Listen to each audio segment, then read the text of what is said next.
Для многих людей интернет давно стал заменой реальной жизни. Там можно играть, знакомиться, общаться, совершать покупки, работать и вести вполне активное существование. И поэтому совсем неудивительно, что в определенный момент возникли и виртуальные деньги – криптовалюты. Первые деньги этого формата появились в 2009 году. Уже в 2013-2014 году многие страны начали их использовать. А в 2017 эти деньги перешли из состояния онлайн в офлайн и начали использоваться в только что открытых криптосервисах и магазинах. Криптовалюта – деньги, которые создаются с учетом криптографических методов и появляются через разгадывание шифра. В современном мире существует уже около 1000 криптовалют, самая популярная из которых – биткоин. Главное отличие от тех же WebMoney в абсолютной децентрализации, независимости от любой финансовой и государственной системы банковских структур.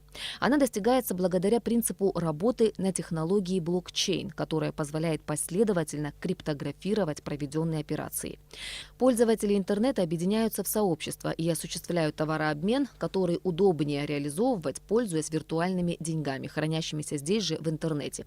А пересылку осуществляют через анонимную, но полностью открытую систему блокчейна.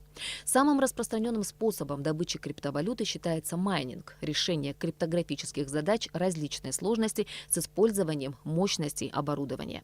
Таким образом, майнеры, используя вычислительные мощности, поддерживают работоспособность сети. Именно этим и занимаются криптофермы, количество которых во всем мире ежедневно увеличивается. С недавних пор криптофермы появились и в Абхазии. Хотя официально их деятельность нигде не зафиксирована, о существовании криптоферм говорят имеющиеся факты ввоза в республику специального оборудования.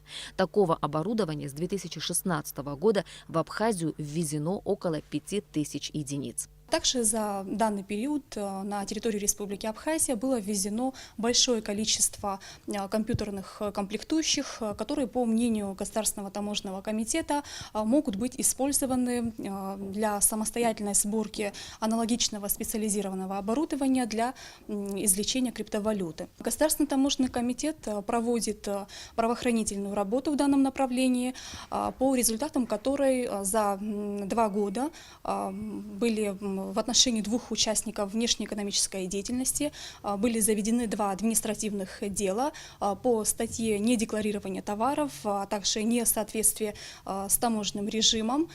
И с этих участников внешнеэкономической деятельности была взыскана денежная сумма в виде штрафа, размер которого составил 3 319 000 рублей. Производство виртуальных денег требует больших энергетических затрат. И учитывая низкие тарифы на электроэнергию в нашей стране, этот бизнес довольно привлекателен для майнеров.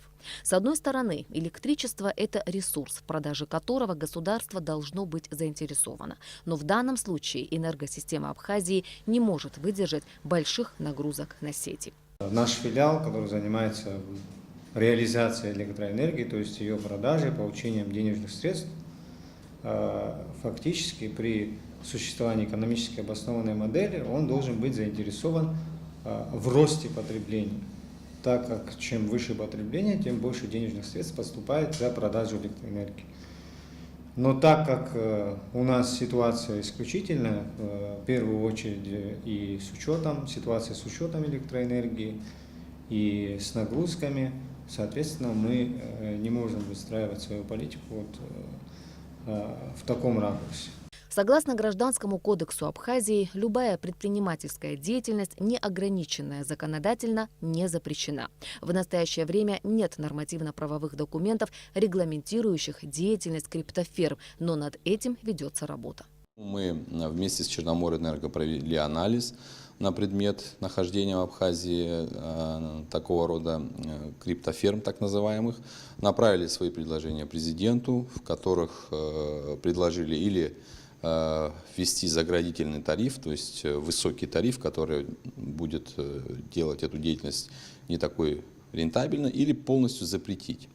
Это вот с одной стороны. С другой стороны, в текущий момент у нас в соответствии с Гражданским кодексом, статья 18, если не ошибаюсь, любая деятельность предпринимательская, которая законодательно не ограничена, она не запрещена. То есть В данном конкретном случае можно говорить о том, что если эти предприниматели занимаются этой деятельностью без организации юридического лица, извлекают прибыль, доход, это незаконная предпринимательская деятельность.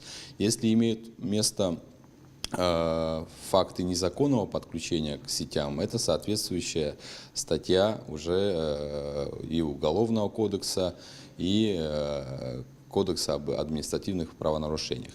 То есть здесь есть набор инструментов, которые со стороны государства можно применить.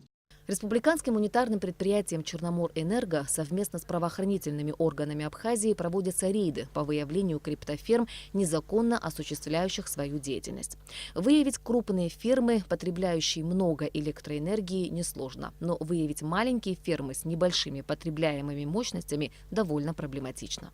Несколько майнинг-ферм мы можем обнаружить там, в течение недели там, мощностью 100-300 киловатт. Дело в том, что этот процесс осложнен ситуацией с учетом. Более крупного майнера можно обнаружить, так как у нас хороший подстанционный учет на уровне подстанции. Если нагрузка на фидере серьезно возрастет, в первую очередь это приведет к аварийности этого участка. Соответственно, будут вызваны наши службы, и мы уже пристально следим, что почему на этом фидере у нас возросла аварийность. А что касается мини-ферм, то их отследить достаточно сложно, ввиду того, что на уровне уже абонентов у нас, хотя в законодательстве прописано, что каждый абонент обязан иметь прибор учета, к сожалению, это не соблюдается. Соответственно, у нас учет страдает, и мы не можем фактически там увеличение нагрузки там, на 50-30 киловатт из-за майнинга определить конкретно вот участок, где нужно этот поиск осуществлять. В то же время, как признается Инал Лазба, появление технологии блокчейн – несомненно шаг в будущее, и противостоять развитию новых технологий не имеет смысла.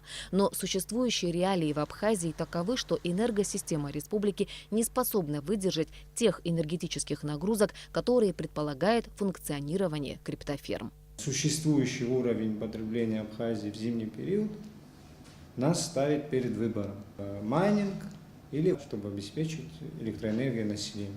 Или даже так можно сказать, да, то есть те проекты сегодня, которые есть у людей по организации какого-то производства, гостиничного бизнеса, да, мы же их тоже лишаем этой электроэнергии, отдавая их майнерам. Соответственно, лишаем страну какого-то вот развития, тем более развития бизнеса как такового, который платит налоги, который дает рабочие места. В этом вопросе не следует путать деятельность криптоферм с вопросом создания национальной криптовалюты. О такой возможности в Министерстве экономики Абхазии заговорили еще в прошлом году. В Минэкономике пристально следят за ситуацией в этой сфере, изучают опыт других стран. Везде, где есть ограничения в притоке инвестиций, финансовые ограничения, везде это направление развивается. И для нас тоже это очень интересно. Но опять же, здесь очень важно не наломать дров, как говорится, спешить не нужно. Нужно изучать опыт международный, вот Беларусь, Казахстан. Практически на всем постсоветском пространстве так или иначе это направление двигается. Но это не связано с употреблением, с использованием электроэнергии и иными видами деятельности, которые направлены на эксплуатацию энергосетей. Это немножко другое направление, это больше финансовые инструменты, банковской системы и так далее. То есть внедрение технологий блокчейн, распределенного реестра, это немножко другое направление.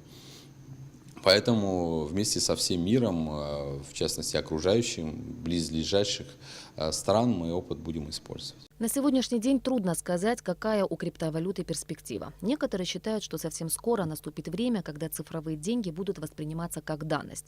Другие убеждены, что криптовалюта – это не более чем очередной пузырь. Пока что популярность криптомонет и их цены только возрастают, а майнинг из развлечения для людей определенного круга превратился в способ хорошо заработать.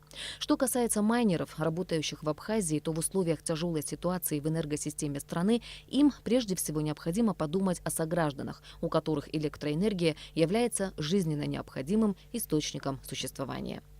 Ирина Аршба, Томас Чуковани, Алексей Баструков, Абхазское телевидение.